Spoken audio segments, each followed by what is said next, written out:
இன்னைக்கு பாலாக் சிக்கன் நம்ம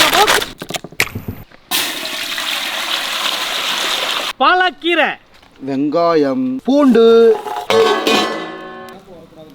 chicken leg பீஸை கறி மசாலா போடணும். என்னென்ன மசாலான்னு பாருங்கள். தயிரை ஊற்றிக்கலாம், அரைச்ச இஞ்சி, அரைச்ச பூண்டு, மிளகாய் தூள், கரம் மசாலா, கல் உப்பு சேர்த்துட்டு ஓகே அவ்வளோதான், கலக்கியாச்சு. ஆயில்,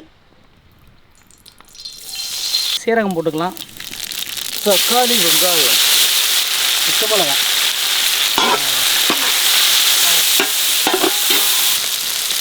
வெங்காயம் நல்லா பொன்னிறமாக வதங்கி வந்துருச்சு. இந்த டைம் தான் நம்ம சிக்கனை சேர்க்கணும்.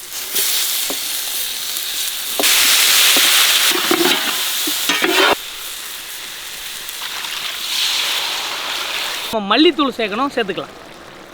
கரம் மசாலா சார் சும்மா கமன் மணக்குது சார். மணக்குதா? அரைச்ச பாலக்கீரையை அப்படியே ஊற்றிடலாம். 10 நிமிஷம் அப்படியே தள்ளன்னு கொதிச்சா போதும். ஃபைனல் டச்சு மேலே அப்படியே நெய்யை ஊற்றி அப்படியே 2 கிண்டு.